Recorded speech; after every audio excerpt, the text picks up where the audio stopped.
It's been just over a year since the first major flight we organized to bring Canadians home from overseas.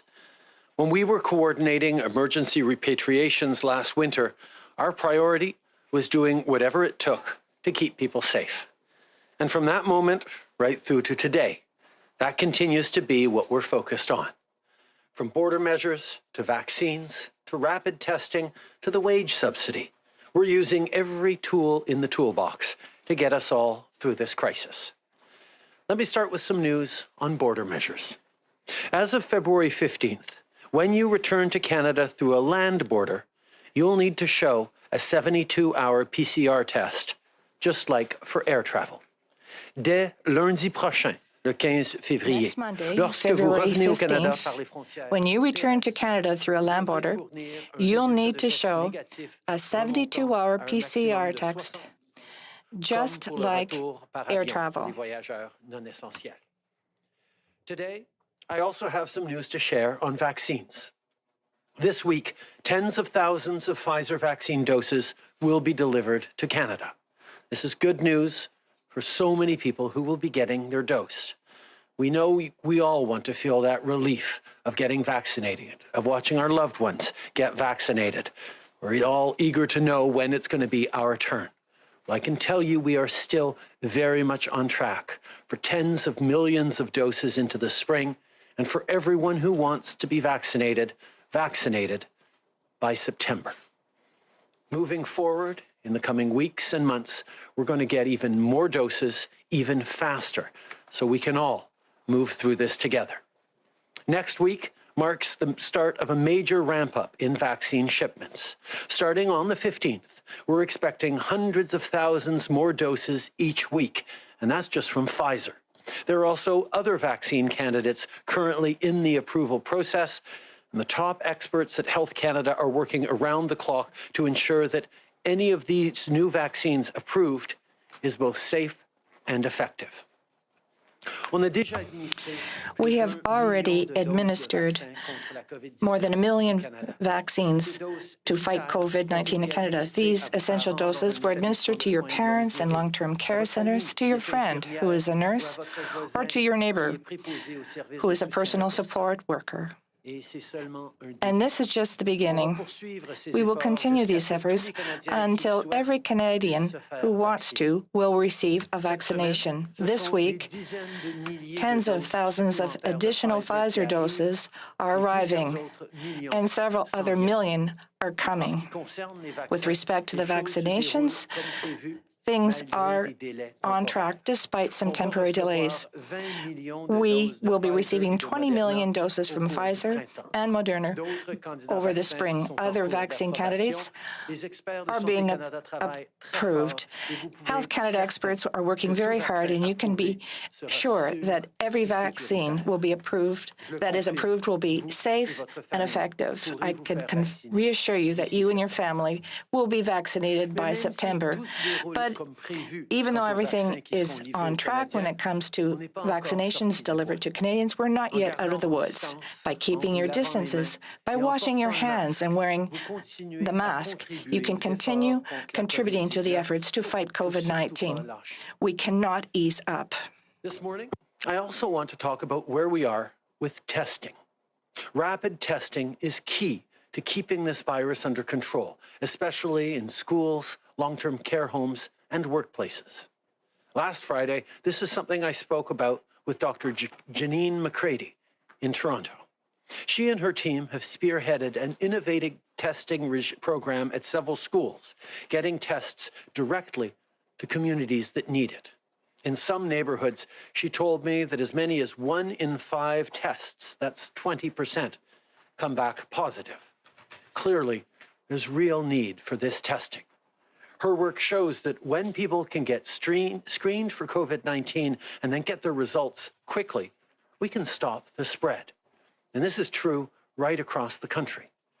Here in Ottawa, a recent program to test asymptomatic students and their families found several positive cases. Since they weren't showing any symptoms, without testing, these kids would have been in a busy classroom.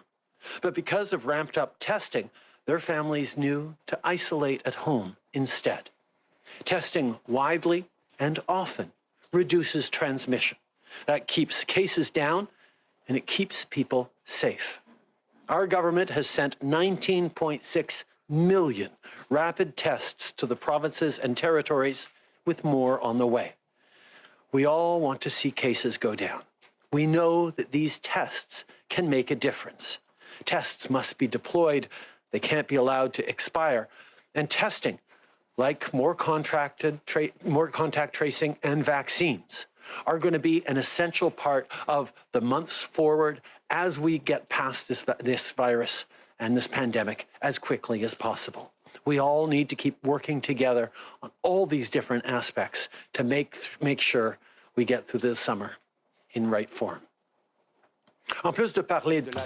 In addition to talking about the need to use rapid testing during our regular meetings with premiers, we're now working with the private sector to deploy these tests in the workplace throughout the country. Testing is effective, and we want to ensure that the rapid tests are used. These essential tools will help us get through the months of winter and go into the spring mass vaccination period in the best condition possible. We all look forward to spring this year more than ever. But I know we can all agree that there's one part of the season nobody likes: tax filing. Even so, it's important to file your taxes so you get things like the Canada Child Benefit, the Work From Home deduction, and the Climate Action Incentive. These benefits and credits can really help, especially after such a tough year. So that's what you should be able to focus on.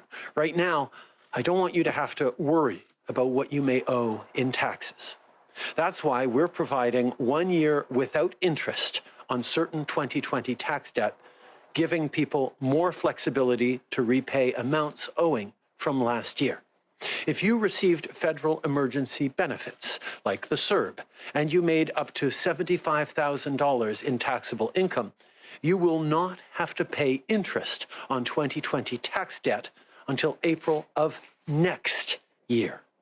Our priority is ensuring that you and your family get through this pandemic and back on your feet. This past year has been quite difficult for those who have lost their jobs or those who have had their hours reduced.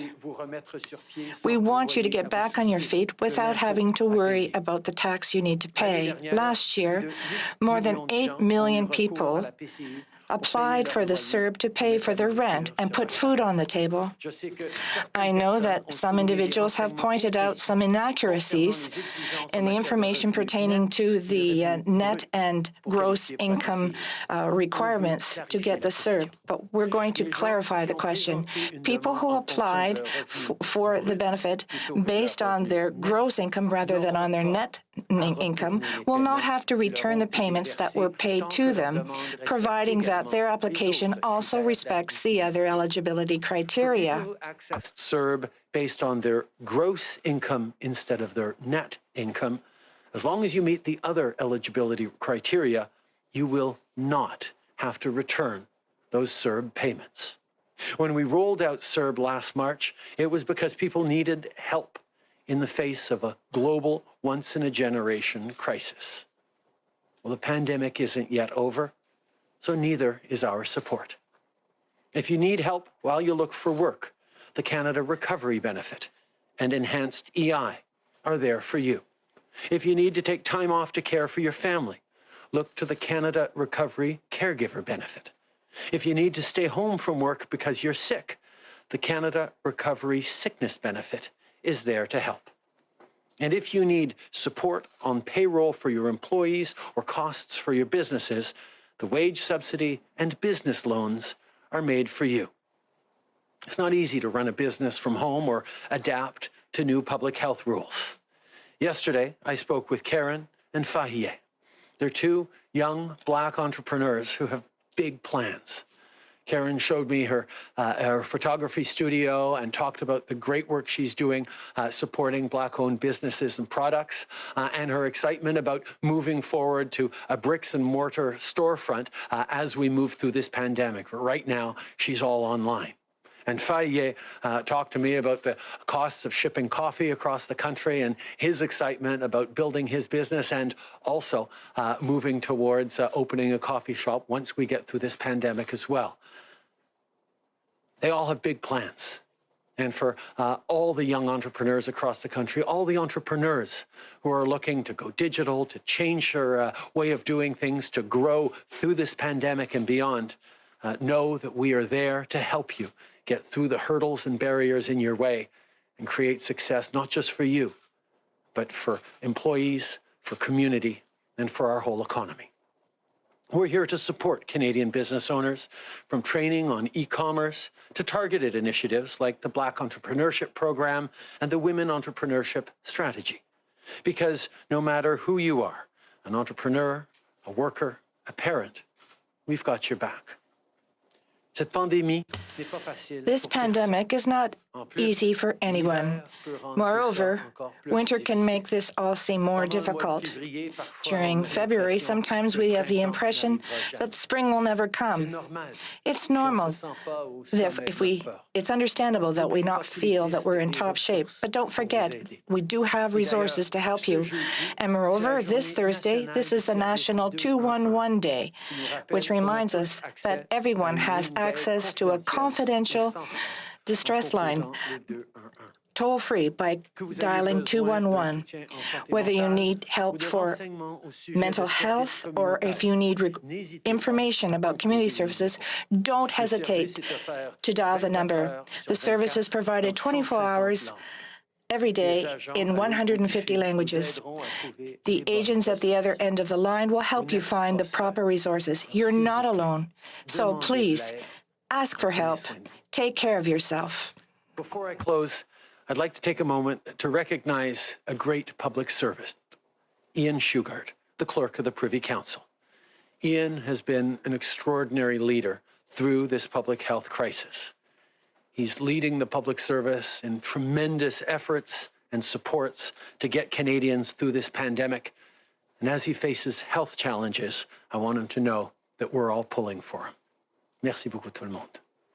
Thank you, everyone. Thank you, Prime Minister. Starting with the phone today. Opératrice, une question, une sous-question. C'est à vous. Thank you. The first question, Althea Raj, HuffPost Canada. Your line is open. Good morning, Prime Minister. Your government has responded to federal whistleblowers who broke the law by leaking information to the public about what was happening in places such as Rideau Hall and in some long-term care homes. I don't think most Canadians realize that the whistleblowing law actually prevents whistleblowers from speaking publicly, that if they talk to journalists to flag wrongdoing, they can be fired for doing that, and that that is legal. 4 years ago, your own government, your own MPs rather, told your government that the law needed fixing and that it should be expanded to encourage more workers to come forward and flag wrongdoing so that corrective steps could be taken. Although you promised to do something, nothing was done. Now that you've spent hundreds of billions of dollars and more than 20,000 Canadians have died, will you expand the whistleblowing law in order to protect and flag whistleblowers and to flag wrongdoing? It's extremely important that every Canadian has a safe and secure workplace, free from harassment or other challenges and inappropriate behavior. That's why we've taken significant measures to strengthen processes and procedures in supporting anyone who comes forward with concerns. We also know that whistleblowers play an extremely important role in flagging how government can do better. And indeed, the level of transparency and confidence a government can give Canadians in constantly improving, constantly doing better and sharing what we need to do to improve is something that we've always been committed to. I look forward to continuing to work with all parties and members of the public service on strengthening measures to make sure that this government is always open about what's going wrong and how we can fix it. Following up, Althea? Yeah, I feel like you constantly say the right things, but your government's actions don't follow through on the words that you say. Why won't you fix the law if you acknowledge that it is too restrictive? We're always looking to do better. We're always looking to improve structures and systems within the government. And I thank you very much for bringing forward these concerns. Like we have many MPs and Canadians bringing forward these concerns. We're going to continually look to improve structures to make sure that what we're doing for Canadians is being done right, is supporting Canadians throughout this pandemic and beyond. I made a simple promise at the beginning of this pandemic that we would have Canadians' backs. And through listening to MPs, to Canadians who come forward with gaps or challenges that they're facing, we've done a tremendous amount to improve the supports for Canadians right across the country. And we will always look to continue to do that. Thank you. Opératrice, prochaine question au téléphone. Merci. La prochaine question, Catherine Lévesque, La Presse canadienne. Question, Presse Canadienne. Good morning, Mr. Trudeau. I'd like to go back to the issue of land borders. Will Canada refuse to let snowbirds to re-enter the country if they don't have a test? No. Answer, no. It's not legal for Canada to refuse entrance into Canada from someone who has the right to enter, who is a Canadian citizen. When they come to the border in Canada, they are already on Canadian territory. We cannot send them back to the United States if they are Canadian or if they are permanent residents. However, we can apply severe penalties if they don't have the test. We can require extensive follow-up by Health Canada, but the vast majority of people are going to do what is needed, get a test when they get to the border, and so that they can go to their return home for their quarantine period. It is not legal to refuse entry to any Canadian who wants to come home. And that's something that is the major difference between land borders and air borders. You can prevent someone from boarding a flight in Miami or elsewhere. You can't prevent someone who's standing at a land border crossing from entering Canada because technically they're already on Canadian soil when they're speaking to that customs officer.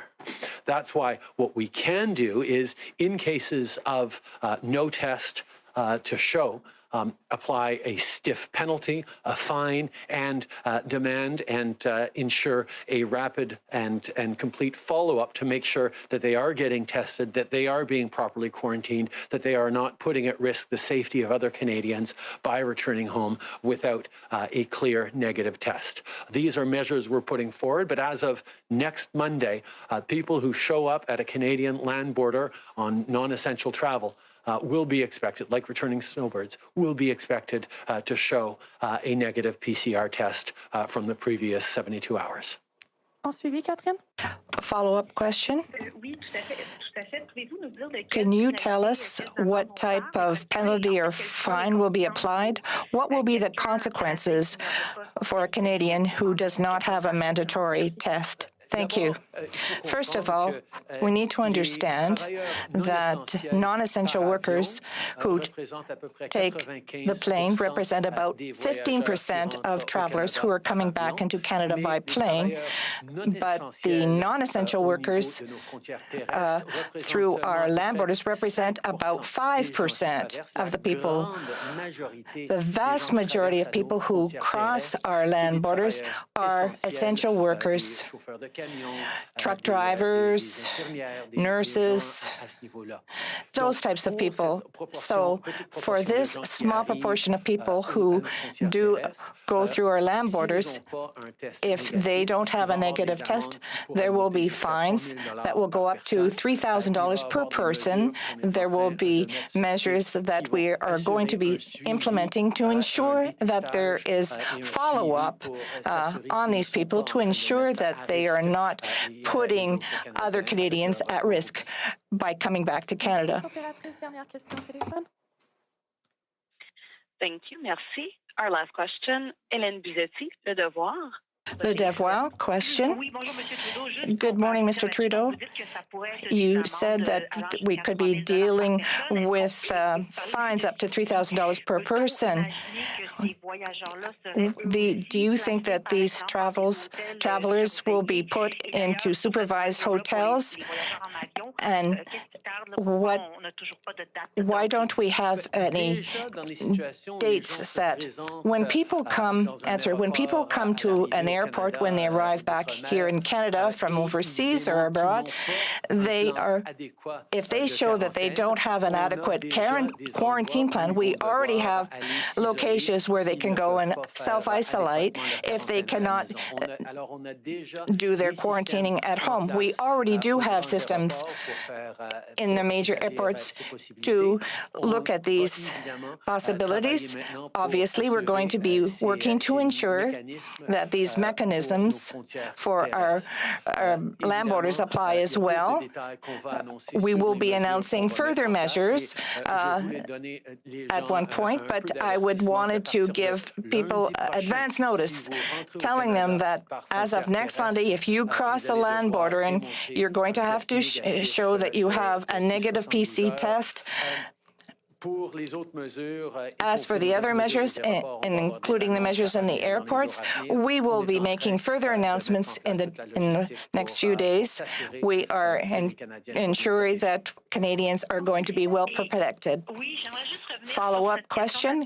Going back to this CERB issue and the fact that people don't have to reimburse, a lot of people said that right at the outset they didn't apply for the CERB because they had understood the rules correctly. They did understand about the gross and net income requirements.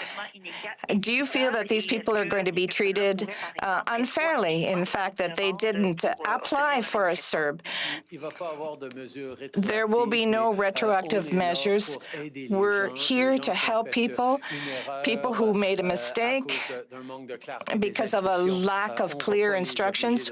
We don't want to compel them to reimburse, and we have introduced a wide range of benefits to help people out, but our eligibility criteria were set for those specific reasons. Mike Blanchfield, Canadian Press. I want to ask about, get some thoughts on vaccine nationalism from you, that concept. The U.S. has invoked its Emergency Defense Act. Europe is reportedly putting some strict controls over the export of certain vaccine ingredients. This obviously has implications for Canada and our supply. I mean, how can these actions not have a negative impact on the flow of vaccines to Canada? What can you say to Canadians who might be wondering about this? We worked very hard from the very beginning of this pandemic to secure a diverse portfolio of vaccines for Canadians because we knew there would be challenges. We saw challenges in the spring around PPE and the competition internationally for that, we would be well advised to ensure both a diversity of origins and sources and types of potential vaccines, as well as sufficient doses to ensure that we would be able to cover all Canadians in various different configurations, depending on which companies landed effective vaccines first. Obviously, we continue to work with partners around the world. We understand the pressure that every government is feeling to vaccine as many of their citizens as quickly as possible. We're certainly working every single day and night, to make sure we're getting as many doses for Canadians as possible, and we'll continue to. And indeed, we're going to see millions of doses arriving in the coming weeks and tens of millions in the coming months. At the same time, we all know that we don't get through this pandemic anywhere until we get through it everywhere. It is a global pandemic, and that's why Canada, while at the same time as we are procuring vaccines for Canadians in a priority way, we are also participating fully in initiatives like COVAX and other international initiatives to ensure that we are supporting the developing world who need access to vaccines as well. Glenn McGregor, CTV News. Prime Minister, Toronto's top public health officer has said we're entering a new pandemic now because of the emergence in the province of variants from South Africa Brazil, and the UK. And yet the Premier is moving ahead with economic reopening, starting even this week. Asking you not as a Prime Minister, but as a resident of Ontario who sends his kids to school here, are you comfortable with that decision to begin reopening now when we're still facing all these variants and potentially a third wave? I think we're all worried about the arrival of new variants and the impact that that could have, even as we are working hard to get everyone vaccinated as quickly as possible. There are real questions about what the impacts these variants will have both on the spread of COVID-19 and on the impact of the vaccines. That's why while we work on vaccinating people as quickly as possible, we also need to add to that public health measures, which means restrictions in many cases, but also means things like contact tracing, means things like using the app and expanding it to use QR codes, moving forward on rapid testing very efficiently so that wherever we see outbreaks, we're able to isolate those and respond quickly. We're going to need to be extremely nimble as we move forward on a reality of new variants that's going to require all of us to continue working together, to continue working to get vaccines in as quickly as possible, but also making sure we're keeping up to date on the testing, the contact tracing, and everything each of us individually can do to keep ourselves and our loved ones safe. Steve Chase with the Globe and Mail. I have a question about the reporting we did about this company, which is operates the Visa Application Center for Canada in Beijing. It's actually owned by the Beijing Police, the Public Security Bureau. And now this Public Security Bureau, of course, has quite a reputation. It's been accused of torture by human rights critics. But more importantly, what will you do about this? Will you allow this to continue? And what would you tell Chinese nationals seeking to escape China about the safety of applying for a Canadian visa at a visa application center run by the Beijing Police? First of all, we take the security of all applicants and the privacy of all applicants extremely seriously. And when we contracted out with a global company that does visa services around the world, we ensure that it is able to keep Canadians and applicants' data private and secure. Indeed, when they further subcontract to local offices and local companies, that is something that we continue to demand. But in the case of this particular local office, I can tell you that a number of other countries also use this local company, including Great Britain and New Zealand, who are both our Five Eyes companies, Five Eyes allies. We of course, take these reports extremely seriously, and I've asked the ministers involved to follow up and ensure that we can guarantee the safety and integrity of our visa systems for all applicants. Hi, Prime Minister. Tom Perry, CBC. We've heard some reports out of Calgary about travelers being kept in quarantine hotels, not getting enough food, being denied medical access. I'm wondering what you think about that. Are you worried that these kind of reports feed into conspiracy theories about government internment camps, things like that? And also, how do you ensure Canadians, as you move to set up this 3-day quarantine, that they're not going to be essentially held in prison?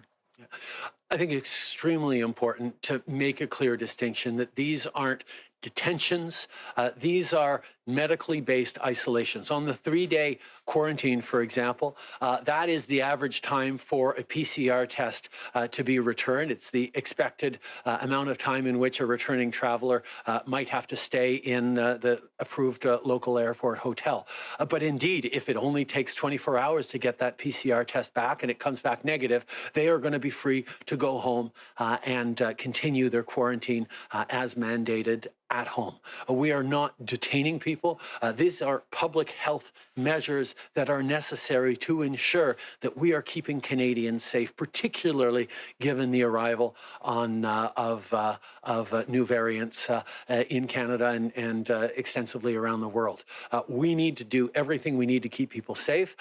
We need to do that in a way that is respecting people's dignity and supporting them properly. And I can assure you that everyone is following up carefully to make sure that the conditions in which people have to do their quarantine or their testing are always adequate. En français, s'il vous plaît, Monsieur Trudeau. I think it's important to understand that the measures we have implemented such as the 3-day wait period for test results. This is not a punition, punishment. These people are not in detention. They have to isolate until they get test results. Normally, it takes about 3 days to get results, but should the person receive results after 1 or 2 days, they're free to go back to their homes to continue their quarantine with follow-up. But we're not there to detain people. We are there to ensure that the public health regulations are followed and that everyone is kept safely. I can assure you that Health Canada and the Public Health Agency of Canada view